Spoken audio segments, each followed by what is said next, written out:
La scène est connue. Le ventre s'arrondit, l'estime de soi diminue. Le miroir reflète les années de négligence et la frustration devient une routine. Beaucoup essaient de renverser la situation en transpirant sur le tapis roulant, mais les résultats sont minimes. La vérité, c'est que courir seul ne suffit pas. Le corps s'adapte, économise de l'énergie et le poids persiste. Cette vidéo s'adresse à ceux qui en ont assez de faire des efforts sans résultat. Ici, vous comprendrez la manière la plus intelligente de faire du cardio, basée sur des données réelles, des études récentes et des stratégies qui fonctionnent dans le monde réel. Et le meilleur, avec des conseils simples, pratiques et adaptés à votre routine. Si vous voulez vraiment perdre de la graisse sans effet yo-yo, ni vous enfermer dans des entraînements épuisants, restez attentif. Cela pourrait être le tournant que votre corps attendait. Avant de continuer, vérifiez si vous êtes déjà abonné à la chaîne. Si votre objectif est de brûler des graisses intelligemment et d'éviter les erreurs qui bloquent les progrès, ce contenu est pour vous. Et profitez-en pour interagir. Si vous avez déjà essayé le cardio et été déçu des résultats, tapez « fatigué ». Mais si vous êtes prêt à appliquer une stratégie et à voir un changement réel, tapez « prêt ». Cela renforce la chaîne et aide plus de gens à sortir du plateau. Beaucoup considèrent le cardio comme la solution principale pour perdre du ventre. La logique semble simple, courir, transpirer et brûler plus de calories. Mais le corps humain ne fonctionne pas avec cette simplicité. Il existe un mécanisme naturel appelé modèle d'énergie limitée, qui montre comment l'organisme s'adapte rapidement à des niveaux élevés de dépenses caloriques. Autrement dit, si vous commencez à faire beaucoup de cardio, le corps peut répondre en économisant de l'énergie dans d'autres domaines, comme en bougeant moins pendant le reste de la journée. Et cette économie n'est pas toujours consciente. Parfois, sans s'en rendre compte, la personne passe plus de temps assise, bouge moins les bras, évite même de se lever inutilement. De plus, il existe un effet secondaire encore plus insidieux, l'augmentation de l'appétit. Après une heure de sueur sur le tapis roulant, il est courant d'avoir une faim qui pousse la personne à manger plus qu'elle ne devrait, annulant ainsi l'effort qu'elle vient de faire. C'est pourquoi, isolément, le cardio ne fournit généralement que 20 à 50% du résultat attendu. Même ceux qui font tout correctement à la salle de sport peuvent être frustrés s'ils n'ajustent pas le reste de la journée, en particulier l'alimentation. La vérité est que le cardio ne devient un outil puissant que lorsqu'il est intégré dans une stratégie complète, et non comme la base de la perte de poids. Lorsqu'il s'agit de cardio, beaucoup pensent que des entraînements intenses comme les sprints et les séances épuisantes de vélo vont faire fondre la graisse plus rapidement. Après tout, si les influenceurs aux abdominaux sculptés le font, cela doit fonctionner, non? Pourtant, les études les plus récentes montrent quelque chose de bien différent. Lorsque des scientifiques ont comparé des entraînements de haute intensité à des entraînements plus modérés, comme la marche inclinée ou les pédalages légers, le résultat a surpris. Il n'y a pas eu de différence significative dans la perte de graisse entre eux. Ce qui a le plus attiré l'attention, c'est le fait que, dans les deux cas, l'impact sur la graisse corporelle a été minime, même après plusieurs semaines d'entraînement. Cela montre que le problème ne réside pas dans le type de cardio, mais dans les attentes créées autour de celui-ci. Faire seulement 30 minutes de course intense par semaine ne suffit pas plus que marcher 2 heures par jour, si le reste de la stratégie est erroné. Ce qui définit réellement le résultat, c'est l'ensemble, alimentation, constance et type de stimulus, appliqué au fil du temps. Le cardio seul ne fait pas de miracle. Il doit être bien dosé et intégré dans un plan plus large. La bonne nouvelle? Cela signifie que vous pouvez choisir le style de cardio qui s'adapte le mieux à votre routine et obtenir des résultats malgré tout. Beaucoup commencent à faire du cardio en pensant que cela suffit pour maigrir. Ils courent, pédalent, montent des escaliers et pourtant, le poids sur la balance change à peine. La raison réside dans un comportement du corps appelé compensation. Lorsque vous dépensez plus d'énergie avec une activité physique, l'organisme tente d'économiser dans d'autres domaines de la journée, en ralentissant naturellement le rythme. Vous bougez moins, parlez avec moins de gestes, votre appétit peut même augmenter sans que vous vous en rendiez compte. Le résultat est que cet effort pour brûler 300 calories peut finir par s'annuler. Et le pire, cela mène à la frustration.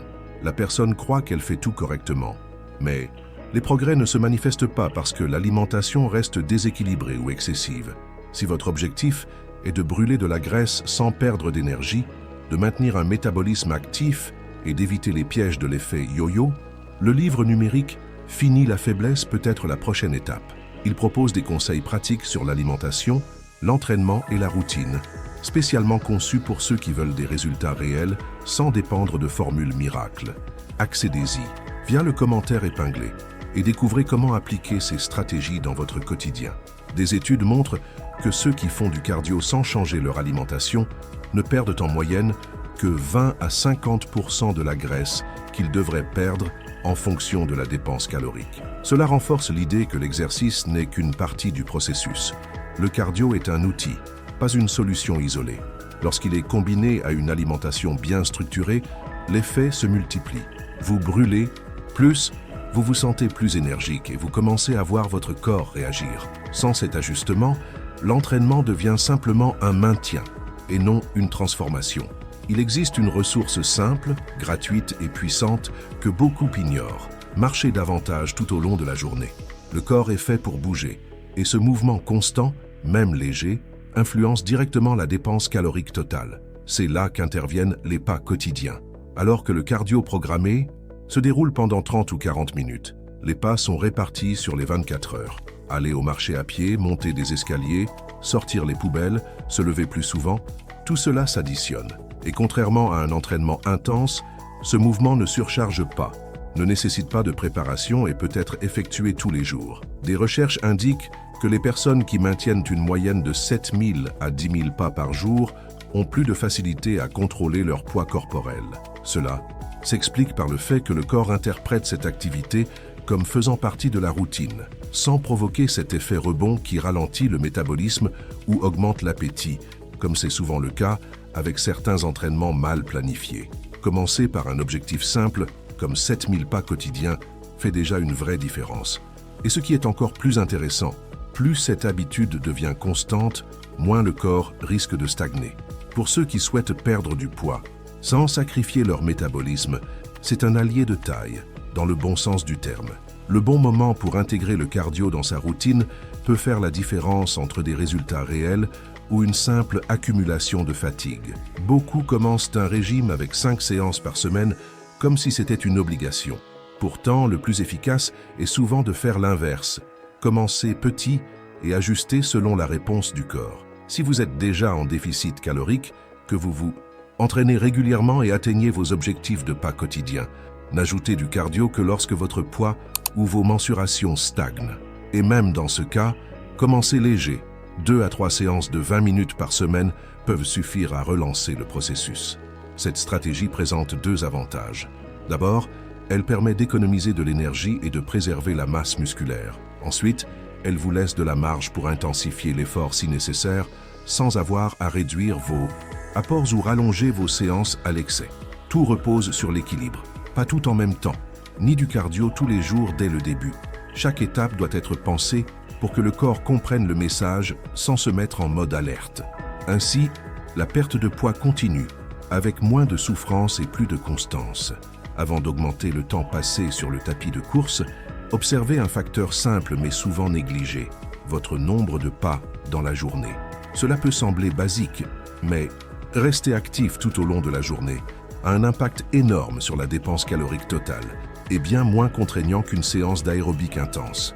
Quand le nombre de pas baisse, le métabolisme ralentit.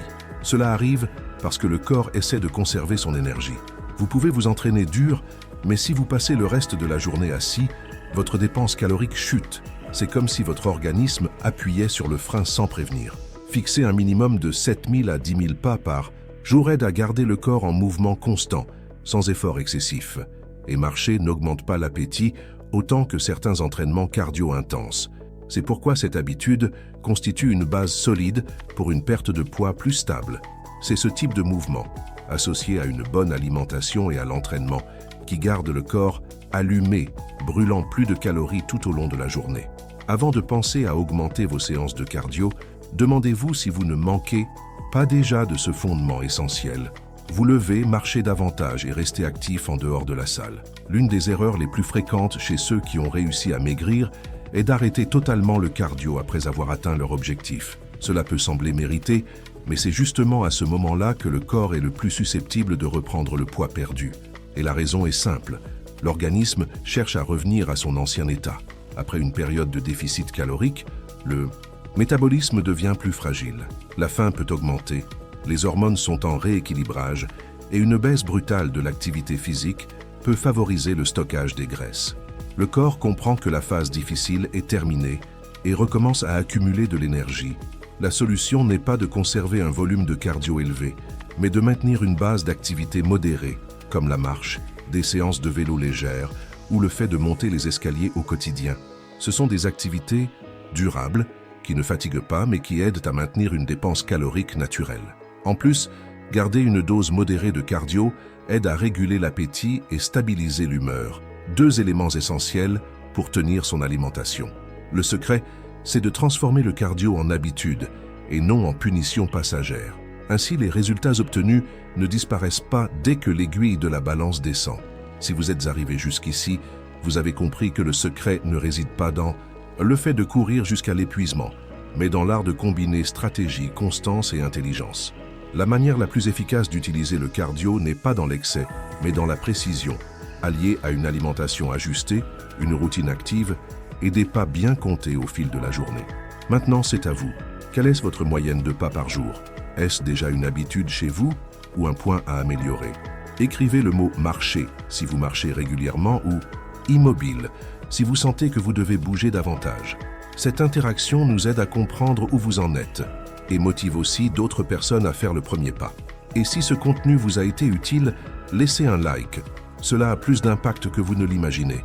YouTube interprète cela comme un signal de qualité et montre la vidéo à d'autres personnes qui stagnent aussi dans leurs résultats. Envie de continuer à avancer avec plus de clarté?